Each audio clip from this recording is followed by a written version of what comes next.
It's 1921 and your parish is selling season tickets to Mass. So from today's gospel in Luke chapter 12, Jesus is telling his apostles, have faith, be ready for action, and be good stewards of the church. But there's a very particular phrase he uses that I love. It's gird your loins. That's kind of like saying pull your toga up because you need to be flexible and ready for action.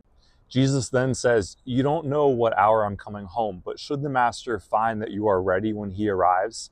The most striking part of this is he says, I will then serve my servant. Jesus is directing this story directly to his disciples, the ones that we would say are the first bishops and leaders of the Catholic Church. The lesson is, take care of my people. So I couldn't help but laugh when Peter said, you talking to me?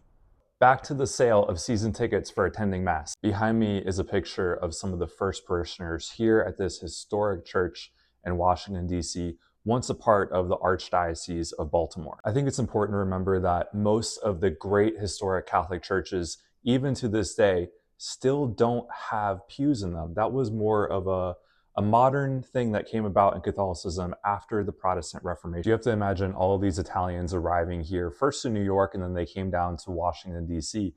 Maybe they were a little bit surprised to see that the Italian National Parish had fixed pews in it, but they certainly weren't going to tolerate the tradition of having to pay a pew tax, which here in the United States was like a quarterly payment in order to reserve pews and attend Mass. The result was actually very predictable. So you had a lot of individuals who were poor or didn't feel welcome in their community, and so they weren't able to afford these pews, and therefore they didn't go to Mass. This parish, however, refused. In fact, there's a famous back and forth between this original pastor of the parish and the bishop then of the Archdiocese of Baltimore, feuding over why these Italian immigrants would not contribute the way that they were supposed to here in America.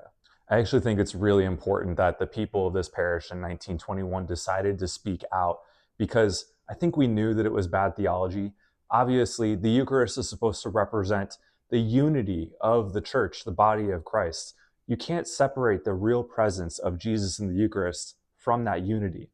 And of course, when you charge people different fees to sit in different areas of the church, that's wrong.